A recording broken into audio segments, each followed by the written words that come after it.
And so to this week's offshore feature. The Class 1 World Championship story continues here in Ostend for the 7th round of the World Series. For certain, as the season draws to a conclusion, the pressure on the teams is varied indeed. Richard Carr has self-imposed pressure, a great desire to achieve with his new teammate, Peter Dredge. All the main competitors here for a race that is seen for the first time ever in these waters. Belgium, not known for its association with offshore powerboat racing, and little seen on the circuit racing series either. So a great opportunity for the local spectators here in Belgium, in Ostend itself, to come and see exactly what powerboat racing offshore style is all about. 27 teams, the world's best, gathered here in the harbour in Ostend. Jan Hilstadt and Andreas Ugland in that distinctive monohull with the Pininfarina designed wings. A magnificent Butzi concept with Sea-Tech diesels, but we now know that this is the last time this year that we shall see this boat racing in World Series terms in European waters. Just the European Championship title and then off to Dubai for the last 2 rounds, and the monohull will be retired. Such is the speed that can be achieved on the new inshore circuits that are being designed for this offshore racing series from catamaran-style boats, that the monohulls are being forced literally off the water. Eduardo Poli's boat on the left there, SDA, with the 4 Motori Moderni engines that have begun to prove reliable now, with 1 World Championship point in Guernsey. The communication systems built into the Arai helmets there of Peter Dredge and Richard Carr to make quite certain that both of them know exactly what they're doing when they're out on the water. Eduardo Poli's chief engineer testing the engines. Those are the Moderni engines. In fact, that's just one of them. There are 4 in total. 2.9 litres each engine, separate gearboxes, going down to 2 drives, built in the Coupe yard just outside Pisa. High tech is certainly what this boat is, but it has caused some enormous arguments and problems amongst the team, because performance has been lacking for 3 years. The screen of the engines finally shut down on SDA, and we are now on board with JP Mattila, teammate to Walter Ragazzi, in the incredibly successful fin screw, a skater hull from the United States, petrol-powered Lightning engines. The capsules set low in the boat for added efficiency and aerodynamics. The skater proving to be very, very competitive alongside this boat, the Cougar hull built at the Cougar yard in Hamble in England. Richard Carr in the back there, in control of the throttles.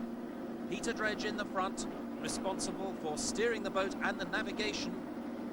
These boats now equipped with sat-nav to enable them to find their way around the courses, but they still have to carry manual compass, and Peter Dredge is responsible for maintaining manual compass readings all the time in case of electronics failure.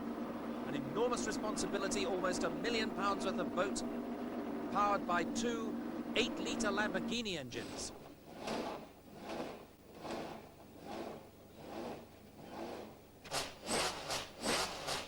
The Lamborghini is being warmed up there. The entire event here in Ostend, the responsibility of the man who heads the organising team, Dirk de Pauw. It's quite difficult because I think we have maybe 600-700 people who are working here for me. The first problem is I don't know everybody, so I have to say hello to everybody, but I don't even know the faces, let's say the names. That's a big problem to coordinate everything. To be honest, I'm just working all the year on offshore racing, all the year finding sponsors, trying to organize this thing. This means in 6 days we start again to organize 93. And de Pauw, supported by the highly efficient Guernsey organising team, Richard Riddout and David Corson, responsible not just for their own race, but this year for Malta and the new race here in Ostend. We're looking at Dirk de Pauw, who not only is organising this event, but is running as navigator with Eduardo Poli's SDA team. After Guernsey, Carr has everything to go for. I mean, I'm definitely going for a position here. Of course, if it's a flat race, then it will be a different ballgame altogether. But if it's a rough race, we've enlarged the bow tank now on the boat, which has been done in the last couple of days. And if it's rough, I think that we'll have no problem actually getting a first as long as the boat keeps going. I saw you changing props earlier as well. Yeah, we've got a couple of new pairs of propellers, smooth water propellers. Obviously, and as the seas calmed off a bit now, we thought we'd just give them a go. But you know, we're just getting ready for Dubai and Genoa. But tomorrow's important. I'm hoping it's going to be rough again, so I want to get the wind to blow a bit more. Quite what the weather conditions will be for the Grand Prix here in Ostend is an unknown quantity at the moment, but for certain, the waters are different here, different to anything that the drivers have experienced anywhere else in the World Series this year. Drivers like JP Mattila from Finland. With one win so far this year, he's looking for another. We found the sea pretty tricky here in Ostend. It looks like it's calm, but all of a sudden you get that big wave out of nowhere, and it's a bit, I would say, a bit dangerous sea because it's unpredictable. But otherwise, I think we are going to have a pretty good race tomorrow because the weather forecast is good, and I think it's going to be interesting and quick race, I'm sure. To be honest, the competition is really tough this year, and as you know, all the races have been won by separate boats, different boats. So, you know, it's a bit tall order. But we are going to definitely try our best, and we are heading for the World Championship with determined minds. But Mattila knows that it isn't only determination that counts here. Immaculate preparation and the correct choice of propellers for the water conditions and the course on the day are absolutely essential. Domenico Achille's team here preparing Achille Motors props prior to the start of the Grand Prix. And Achille is in head-on competition with Steve Curtis. Curtis, with his new teammate Leonardo Poli in 1992, is also hungry for a win here after success in Marbella earlier in the season. I'm hoping that we'll do well tomorrow. I mean, it's really important for us, and we kind of feel that the last two races in Dubai will be sort of semi-flat. So really, really got to get a good position tomorrow. Otherwise, I won't sleep for the next 5 weeks. But I mean, so far everything's gone good. Reliability-wise, we're up together. So hopefully we can, pull off a good result tomorrow with our pole position today. Mr. Achilles asked me to let him win. Yeah, well, it's not quite that easy, is it? I don't really want to let him win because he's a very fast boat, and he stands a chance. He's actually top speed-wise faster than us. So I think that in Dubai he stands a very good chance of coming on strong. So hopefully I can put out some good points here and just try and run sensibly in Dubai. Another man who has known success this year, this is the face of Domenico Achille in the incredibly competitive Achille Motors, a Stain hull built in Italy, powered by 2 Lamborghinis, and he's not far behind Curtis. Now we are 25 points behind Curtis, but in any case we are optimistic because today we have really a good chance to do very, very, very well. The aim and objective of Domenico Achille. After one World Championship point in Guernsey, what are the objectives of Vincenzo Poli? This year he moved from Curtis to SDA. The boat finished, and that's what we wanted to see. I mean, we've changed the boat, we went with 4 drives instead of 2. And we knew that the boat was not competitive, as it is not competitive here today, because we've changed the boat, and in order to get a good boat with the 4 drives, we've got to build a new one. But what we wanted to see was reliability, and finally we managed to finish a race for the first time in 3 years. Because it was terrible. I think in 10 years that I race, I don't remember to have found the SC looks like that in Guernsey. Was very exciting because the sea was really, really strong, but the competition, the race was very, very nice. Also, because we made the race all the time with Achille and Steve Curtis, and one time we go ahead, and after time was very exciting, and I think that sometimes, not always, but sometimes we needed to have this kind of sea. The face and the voice of Giulio Boffi, one of the main team members in Fratelli Rossetti. Drivers and the mechanics waiting on the quayside, the anxious faces of Richard Carr's team there. All the boats lined up, ready to go out and start this 7th round of the UIM World Series. Qualification took place yesterday with the running of pole position, which essentially is a sprint speed test over 1 kilometre with a 1 mile run-up.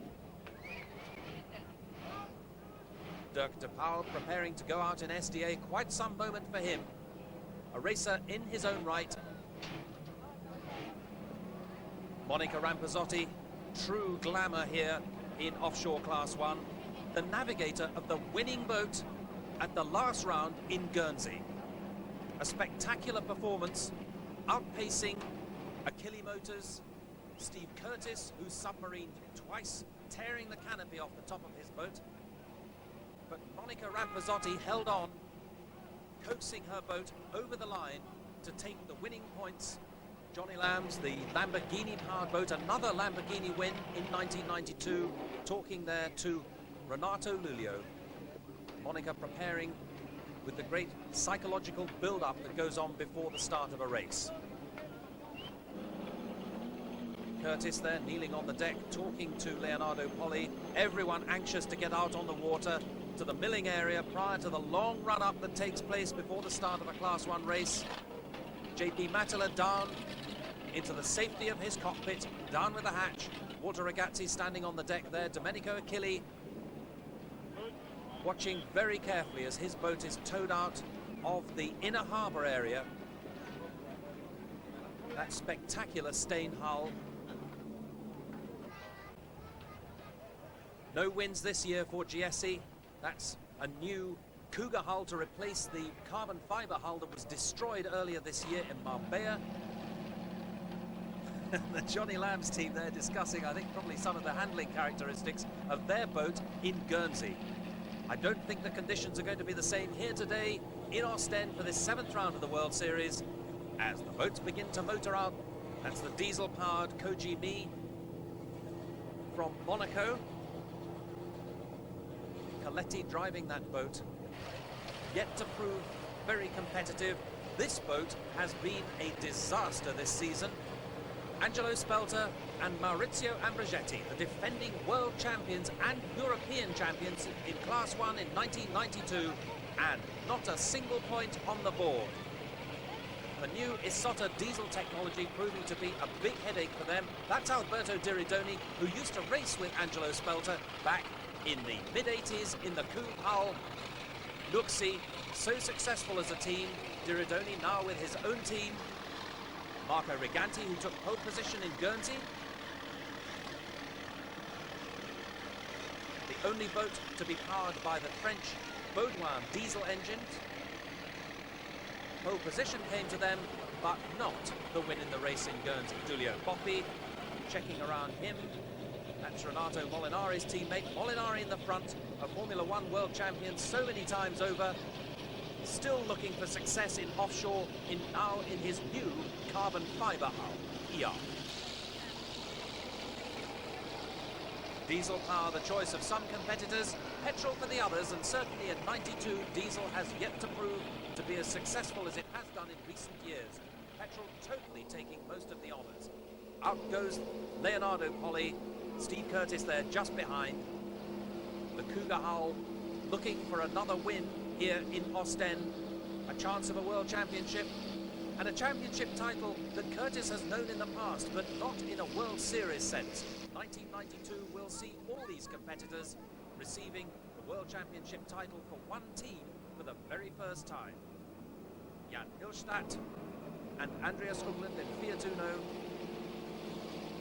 Peter Dredge driving in the front there. Richard Carr in the back in control of the throttles, as the last of the boats head out of Ostend Harbour and out towards the milling area.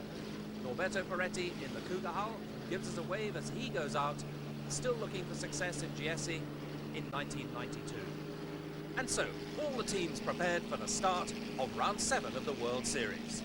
The 7th round of the European Offshore Class 1 World Series, with Steve Curtis there in number 201, throttle man in the Cougar hull, racing side by side with Norberto Fioretti in GSE number 42.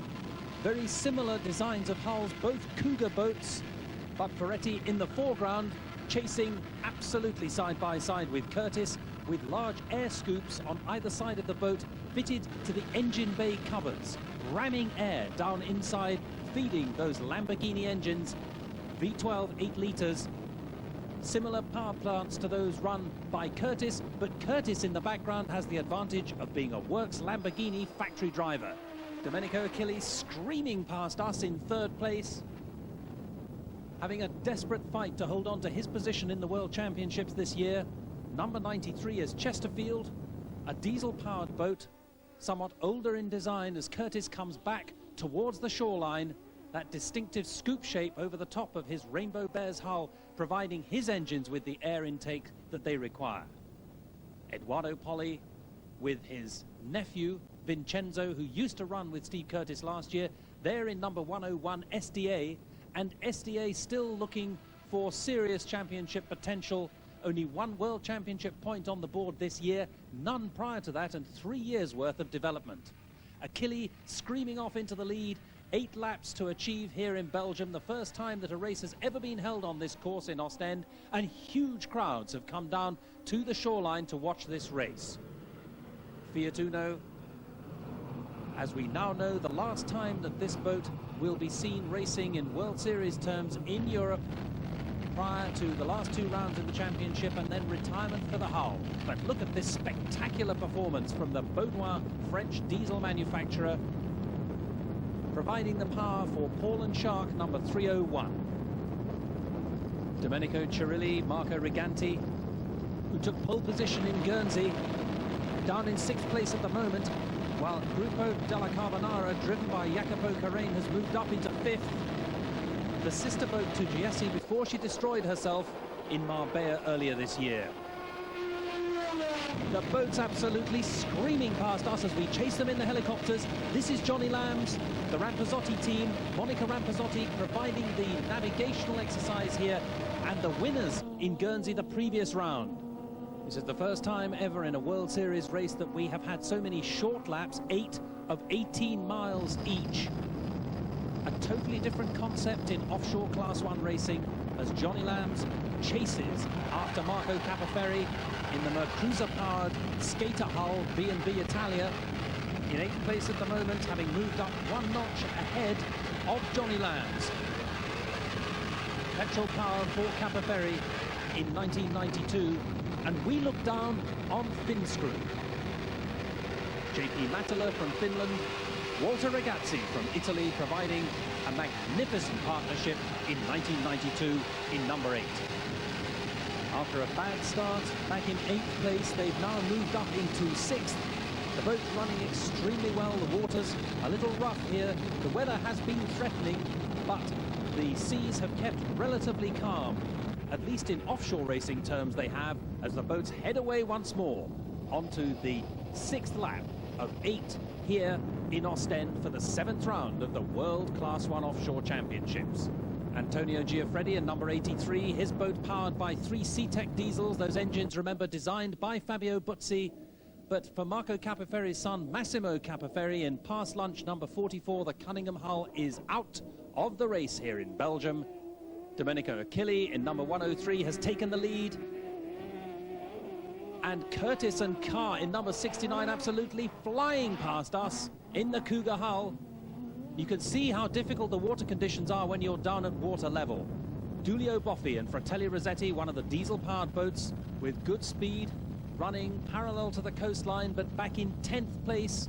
Not a good placing for a man who has been so close to winning a race in the last 3 years, but as yet has not quite managed to do it. Lots of confidence, lots of enthusiasm, and a great deal of experience for this team. Boffi on the far side there in the Couve hull, built just outside of Pisa in Italy, and this is Aliardo Dall'Olio in Team Fassa Daiwa. The scream of those engines, unmistakable as petrol power. Dall'Olio had some success in the Italian rounds of what was the European Championship last year, now looking for success in World Series terms. Achille Motors has taken the lead ahead of Steve Curtis. The threat from Johnny Lambs and the Rampazzotti crew has not come at the early or mid stages of the race, but they've now moved up into 5th place and are challenging for 4th. Curtis and Carr struggling, way down on power, and their speed dropping as well as the helicopter hovers overhead. Out of the top 12 at the moment, they have been so hopeful of a serious contention at the championship title this year, but it looks by their performance here in Ostend as if that challenge will fail in 1992. Renato Molinari in IARP, a brand new carbon fiber construction. This is only its 2nd run in a World Championship race so far this year. The first one being in Guernsey, and Molinari there down in front, a world champion in Formula 1 circuit racing and many times title taker, using diesel Isotta power this year when he's been favoured to petrol power in the past, particularly when he came into offshore racing using Lancia power in his Martini hull. Eduardo Poli and SDA has retired once more. The yellow flag indicating that they have pulled out, as has Fresh and Clean, Maurizio Ambrogetti and Angelo Spelter, the world champions defending their title this year and having an absolutely disastrous season. But not so for this man, Domenico Achille in number 103, as his 2 Lamborghini engines scream once more for a final time parallel to the coast, as the crowds in Belgium gaze out in amazement at his performance here today. If he can just hold on to his position, he'll be the first driver this year to take 2 events. Just behind is Norberto Ferretti and Giesi, but whatever he does with Luca Ferrari, the throttle man, right behind him, it will not make any impression on the first place that's currently held by Domenico Achille. Finscrew, number 8, in 3rd place. They've just passed the ailing hull of Marco Capoferri, B&B Italia, which appears to have stopped out on the course, but look at this magnificent performance. Beautifully designed stain hull with a huge air scoop over the top, ramming air down into the Lamborghini engines that have given Domenico Achille such superb performance in 1992. Back towards the start-finish line, Achille carefully crossing the wake of a large boat that has crossed his path, down through Gasoline Alley, which indicates to every team that they've completed the course. And Domenico Achille has taken 30 World Championship points as he takes the checkered flag and the helicopters hover overhead. That's it. 2 Grand Prix fall to Domenico Achille in 92. His team absolutely delighted. Up with the safety hatches as Achille and Brombin slow right off the plane. Norberto Ferretti in Giesi number 42 in 2nd place. An excellent finish for Finscrew. They've managed to stay ahead of Rainbow Bears, which was the important thing for them. In 4th place, Johnny Lambs showing that they have what it takes when it comes to winning skills. Guernsey no flash in the pan, but what a day for Domenico Achille. Alberto Brombin shaking his fists in the air there. The team to beat in 1992, without a doubt, is Domenico Achille with the Lamborghini-powered stain hull, number 103. This will put Domenico Achille just in the lead in the World Championship. And so Ostend and Belgium, the 7th round of the World Series for Class 1 offshore in 1992, providing an incredible battle as the boats were brought closer together on shorter laps. Norberto Ferretti and Luca Ferrari obviously pleased. And we, if we can, will grab a moment with the man who has won this race and his teammate Alberto Brombin, fighting their way through the chaos on the quayside here. But Domenico Achille, it's been a great day. Have you seen? I saw the first three very close, one to the other, no? And it was really a nice, wonderful race. Just not because we won, but because we had different condition of the sea. Because first part was very calm. Second part was some rough, you know. And we are very happy because we are leading in the World Championship. Is what you wanted? Yeah. No, I didn't want. I want only to get some points more than Steve Curtis and Leonardo Poli. And now Steve has a lot of work to do in Dubai. Yeah, okay, but we are thinking that we are very happy. At this point of the season, we are really very happy. Well done. But, And it's no wonder that Thank they're you. happy, because their points put them in the lead in the World Championship. Achille Motors, Domenico Achille e Alberto Brombin. Un grande applauso per... Brombin first, up onto the #1 position on the podium, joined by Domenico Achille, who's congratulated by the president of the UIM.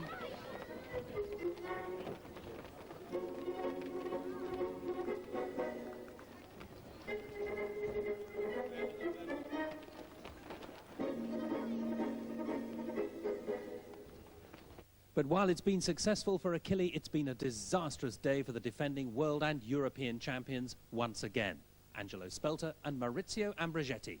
Their new style Isotta engines must be screaming for improvement. Another bad day for Fresh and Clean. What's going wrong this year? It was not the same Fresh and Clean of last year, you know.